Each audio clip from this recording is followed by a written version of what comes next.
What mood are the delegates in, Norman? Pretty good, I think, because Theresa May has really gone for the whole Brexit bandwagon. She seems to be determined to put her foot on the gas, move ahead quickly. So she said she's going to trigger Article 50, beginning the whole process of our withdrawal at the latest by next March. She's also said she's going to introduce this great repeal bill to end the authority of EU law in the spring. So you get the sense this is one woman who's got her foot on the accelerator and is moving ahead quickly with Brexit.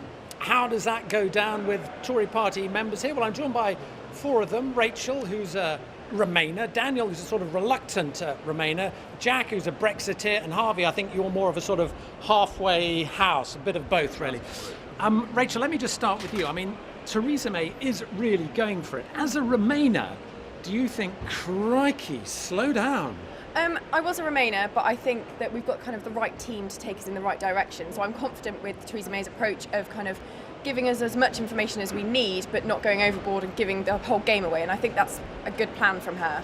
Daniel, we know she was herself a Remainer, although a pretty grudging one. Are you surprised at the extent to which she seems to be going ahead with Brexit so fast? Not especially. I mean, there is no choice. There is no going back. The country voted to leave, and that decision has to be respected. So I think she absolutely has to. I think, I do agree.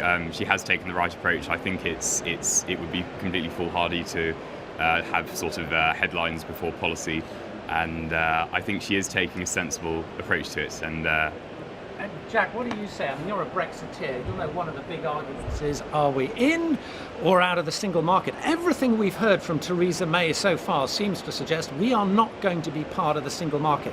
Now, even as a Brexiteer, does that concern you? No, not at all. I think the Prime Minister has handled things perfectly properly. She didn't bow down to the pressure of those who are on the doorsteps of number 10 on the 24th of June, demanding to invoke Article 50 immediately. I'm glad that she's waited until the right time. I mean, good things are worth waiting for, and if we're going to do Brexit, then I want to make a success of it.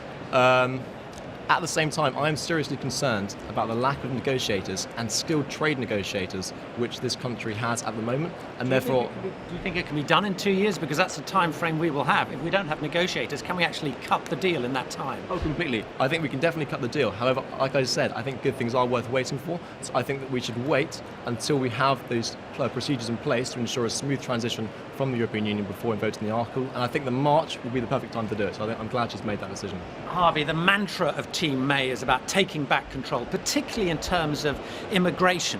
But isn't the issue which most people are bothered about is not taking back control? They want to reduce numbers. And I suppose the question is, what is the point of taking back control if you can't actually reduce numbers? And is there any sense in which Mrs May is going to be able to reduce numbers?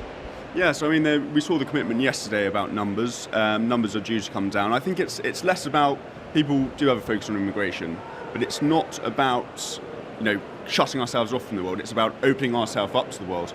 And it's very much the case that we want, skilled people coming over to this country, making a life themselves in this country. And, it's out of the block and into the world very much is the approach. Who are we going to turn away then? Because I'm confused here. We want the skilled people, we want top scientists, those sort of people. But we know we need nurses, we need doctors, we need care workers, we need plumbers, we need farmers. So who are we turning away?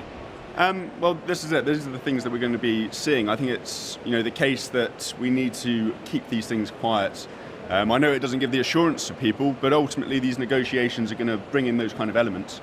And, I see it coming to the case where if European countries keep the British there, then Britain will keep Europeans here. And I think it's not about, turning our back on Europe. We're completely, at one with Europe. They're our allies. We've got a great history with Europe.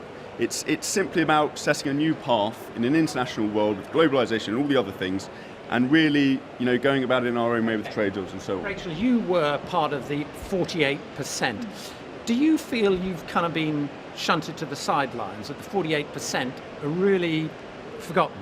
Not at all. I think that Theresa May kind of said in her speech that she doesn't want to go for hard Brexit, nor neither soft Brexit. She wants to kind of please everyone almost, and I think that's a good approach to take.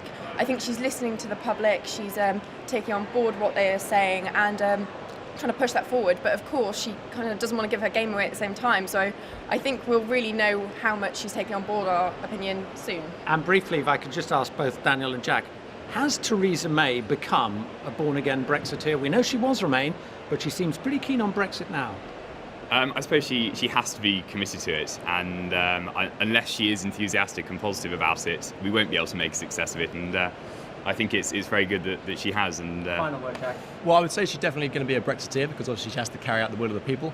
I would say that Theresa May is definitely pro-immigration, but at the same time she's always been anti-discrimination, and I think that's what the European Union encouraged. We're going to have to leave it there, guys. Thanks very much indeed, Vic. It's interesting, you know, of course Theresa May is pro-Brexit, but you have to think and look back at what has happened to other Tory leaders when it comes to Europe. Again, it's been the issue which has devoured so many of them. You think obviously of David Cameron, you think of John Major, you think of Mrs Thatcher. The stakes are still incredibly high for Theresa May.